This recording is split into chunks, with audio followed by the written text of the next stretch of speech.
So my name is Sandra Hepditch, and I own, with my husband, Sandor, Food Food Trucks. And I don't really have a title. I just do all other duties as assigned, basically. So Food has been around for just around 13 years. I joined in 2023. And the work I do with Food is really kind of a jack of all trades, but what I love about it is that I get to do things that are interesting to me. So I get to do all of the HR, all of the staffing and the training. I look after some of the accounting, which I don't love. I'd rather spend money than track money. But I also get to do a lot of the philanthropy. So a big part of what we do is giving money away to celebrate our success and to share with the community because it's important to us. And I get to choose where we put that money every year. From there, I've always just raised my hand when there came opportunities. I like to take risks, and I am, a little bit bossy and a little bit opinionated, so it made it easy to take leadership roles. I think that the biggest call for me to leadership is the inspiration and just the value I get out of seeing other people succeed. I really see other people's success as my own success.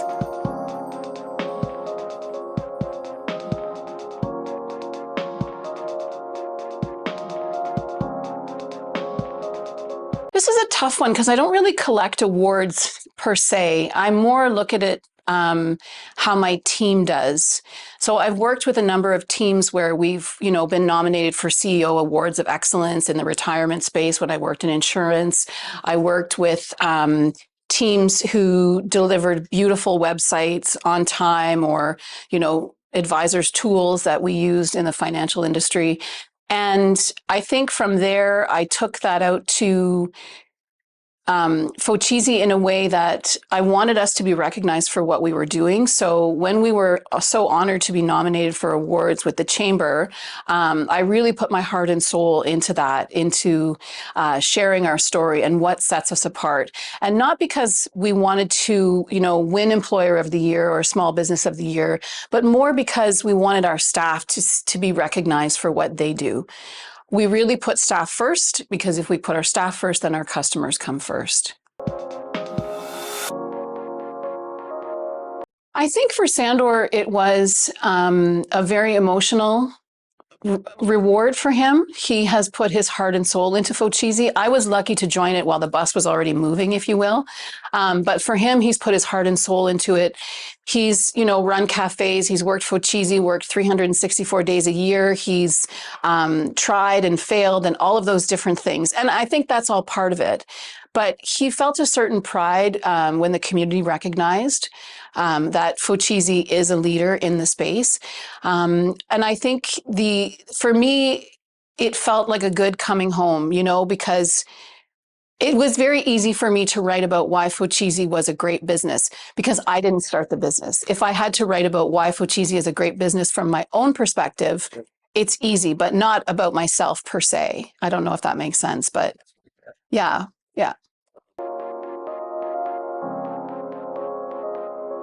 Some of the challenges I face as a business leader are that I don't always like to follow rules. I don't color inside the lines. I'm a bit of a, all those cliches, the square peg in a round hole. Working for corporate was difficult for me. I didn't always want to have a boss. So running my own company is actually perfectly ideal with Sandor as a partner because we're both really strong in our own sets of skills, and we can kind of stay in our own lane and do what works. And we got that as advice from other couples who run their own businesses together. Other challenges I think I've faced as a leader, aside from having a hard time following orders from other people, is just learning quickly enough. I think that makes it difficult sometimes, especially when you run your own business.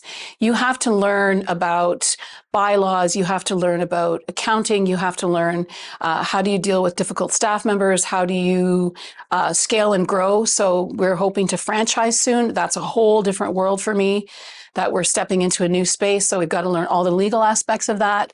And while it's exciting, and it's easy to learn because you're consuming all of this information at a rapid pace, so that can be a challenge. We're set to franchise as of May this year, and we're expanding our territory with this franchise. I can tell you the person is someone who we know and absolutely adore, who's been working with Sandor for over 12 years. So she knows Fochese inside and out, and she's a good food trucker. So it'll be great to see her do her thing. We'll support her in the business side, but she has all the passion all looked after. So we're really excited about where she's going to take it.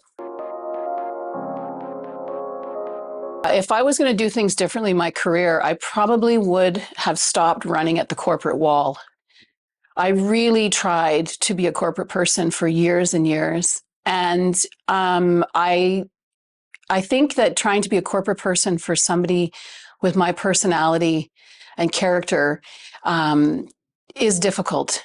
I definitely find that when I can manage my own hours and do my own thing, it's much easier. So I'm very open about the fact that I have bipolar disorder, which means that I have good days and bad days. And working at a desk job 9 to 5, because working remotely wasn't an option necessarily when I was in corporate, can be very difficult. When you have a bad day and you have to go to the office, you've got a mask, you've got to push down what you're feeling and that kind of stuff.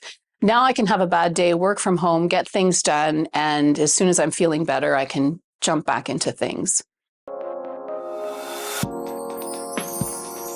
Things are great. I mean, when you have bipolar disorder, you kind of have the choice, you want to manage it in your own way with sleep and diet and those kinds of things. So I do a combination of both. And for the most part, it's good. I definitely still have bad days. I think a lot of people, if they're honest about their mental health, have bad days from time to time. I think we're living in tough times, and it's hard to always be up and perfect and going. Definitely, it's something that I'm open about because I think people, it disarms them and it opens them up, and it's allows them to be human in their own experience and their lived experiences with me. So even when it comes to my staff, for example, when they have bad days, or if someone's suffering from depression or is wondering what they're going to do with their life, because not everyone who works with us is working obviously on a food truck for the rest of their lives. So maybe they're coming up against some tough questions. It makes me more compassionate. It makes me more empathetic and understanding and approachable, I think. That's a great question for me because I always look at what I'm doing as part of a greater community of expertise. So what I try to do is lean on the right people, lean on the experts, and then get out of their way and let them do the thing that they're best at. So we get help with our social media by somebody who loves food and does a beautiful job. We lean on organizations like the Chamber and mentors, and even people like Lisa, who are there with all of the next opportunities. They see things that we don't necessarily see because we're heads down in the work. So that's helped me both personally and professionally. I think that the Chamber has helped us professionally be seen more as an actual company, as an organization that is offering value, as opposed to just a one-off food truck that nobody's really paying attention to. But the truth is that food trucks are a real thing. They're huge and they're happening. And in other cities, they're everywhere. There are food truck parks. It's kind of the golden age of food trucks, and the food is fantastic. It's a lot of mom and pop shops. So you're really supporting local when you're supporting food trucks. So it's nice to see that we've gotten help from the Chamber and other groups. Personally, I define success by seeing how I'm impacting others. It's really that simple for me. If I'm not leaving the world a better place than when I started, I'm not interested in that success. Sandor and I are a good balance because he is a very balanced person in terms of growth and financials and those kinds of things. He's very driven to be successful and be sustainable. And for me, I like to be a little bit on the softer side and look at things like how are we impacting the community, the lives of our people who work for us, and those kinds of things. And that's why we've done things like introduce benefits to our staff who've never had access to benefits before, a lot of them. We support their mental health in many ways through counseling and professional development and other things like that. And we know we're successful at the end of the day because we have a good team that's like a family and they stick together even outside of work, and that makes us really happy.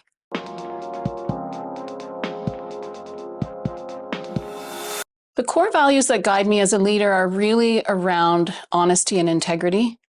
I think it's important for us, especially in times like these and as business owners, to be honest with each other, with the customer, with the staff, with the team itself, and that integrity. So, for example, we may get asked to do what we call a gig, and something better may come along shortly after. We will always stick with the first thing we were asked to do, and if we gave our word, we will be there. That is a huge thing for us.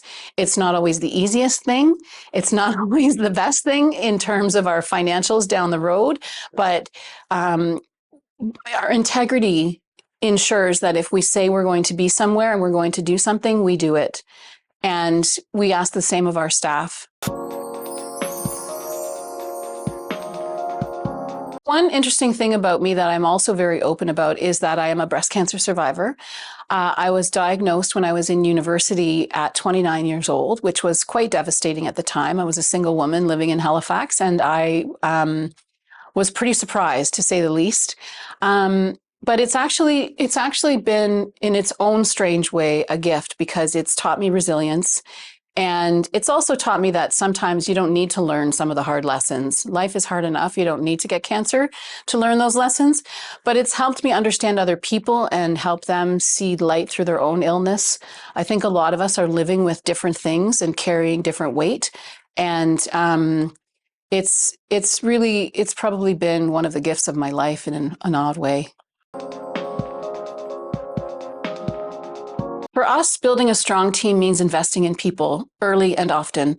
And we invest in them by getting them their first aid qualifications. We invest in them by training them extensively, cross-training them.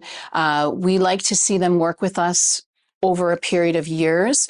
So, for example, we'll invest in someone who's a high school student and has never had a job, and they'll learn how to do different things on the truck. So they'll learn customer service, they'll learn team management, team playing, how to clean. They'll learn all of these different things.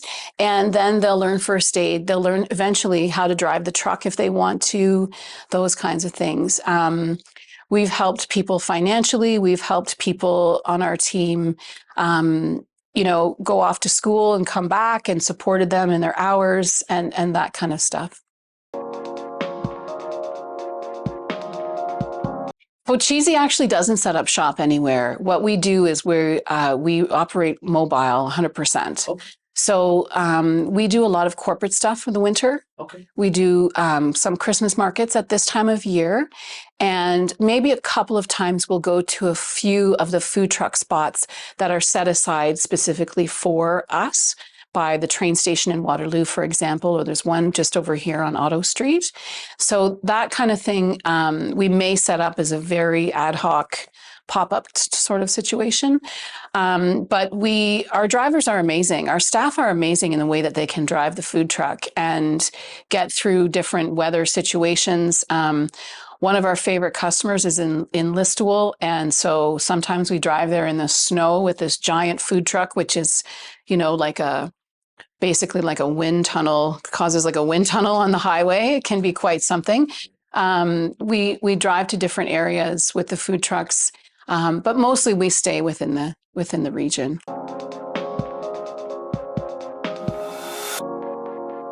To me, the advantages of working and leading in Waterloo region are really about the amazing economy, the diversity of the population. We love being a part of all of the festivals and the cultural events that go on. We love the student populations. That's fantastic for us. We're at the college, at the universities. It gives us access to an influx of clients where we wouldn't necessarily have. So we'll be at the university in the winter where we would sort of be sitting at home quiet because the students are still coming out. Or it gives us access to staff during a time when we really need them, which is in the summertime, right? From sort of mid-April to the end of September. So For us, Waterloo Region is our home. It's where we both grew up. We both went away and did other things, came back, and just kind of found our place again. And because the area is growing and it's so interesting, a place to be, we're excited to be here and raise our family here.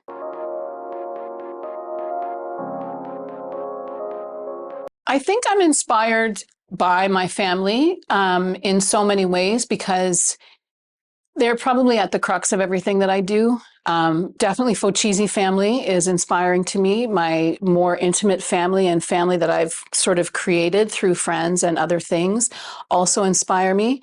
I have 3 great kids. So I have 2 boys, one 11 and one 13. And then I just had a baby this summer. So she's 3 months old. And really, it's about seeing who they're going to be and how positively they're going to impact the world. Sandor is my second marriage. And I really believe getting married and having children is an act of hope. So, it's an easy time to be negative about the world and feel like things are not going to work out. But we choose hope and we sort of stay inspired by that. I have to tell you, it is very easy to feel giddy about grilled cheese. Like, if you're serving grilled cheese, you're serving people at a time when they're with their families, and those are our number one customers is family. So we like to sort of stay focused on that. I think for women, it's hard because you're sort of told that you have to be a people pleaser. It's not popular to be terribly articulate or assertive. And I think, especially in the food space, it can still be kind of that Chef Ramsay old school kitchen mentality. So my advice for people who want to do something like food trucking, for example, is to really stick with it and have confidence and lean on other people. So some of my favorite food truckers are strong women. And they're leading the way by running their own businesses on their own and really breaking the mold.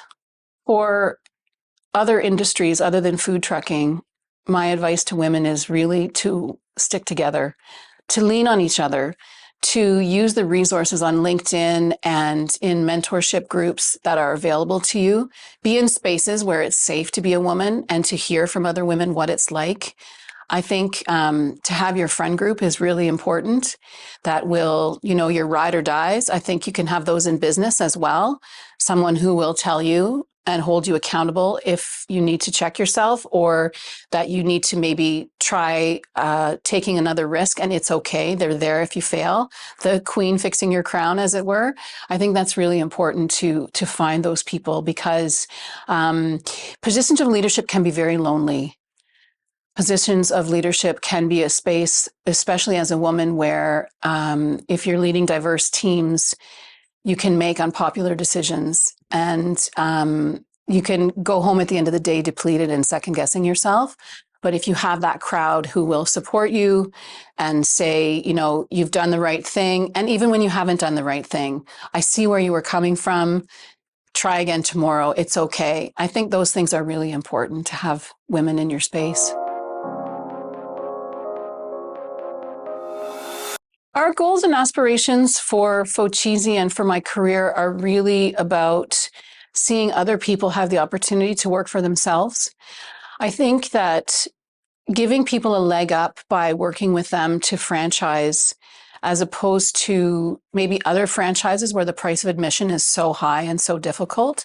With Fochese, because we are the type of people we are, we're supportive.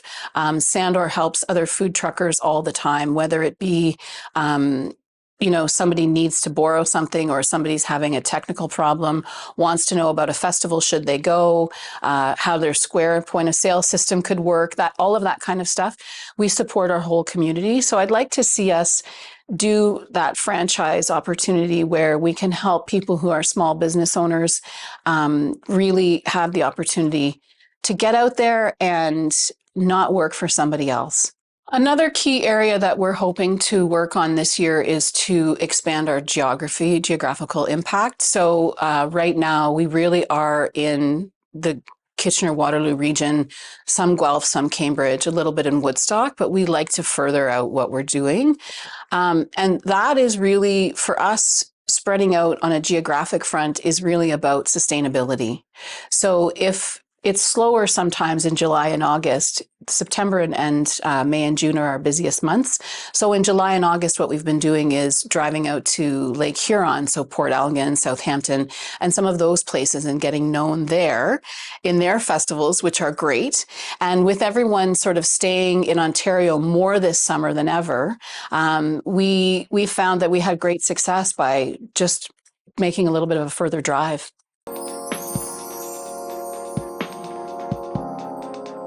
I'm always available to chat. I'm always available for a coffee or a glass of wine, and you can just reach me through focheesy.ca. And I'm also on LinkedIn. I love to help people do things that take a step towards their dreams. I've also worked with people who do transitions in life, going from, say, corporate to a food truck was a huge step, right? So I have a friend recently who just lost his job, and what I've done is tried to help him and coach him on how to rethink his own personal brand so that he can get hired outside of his scope.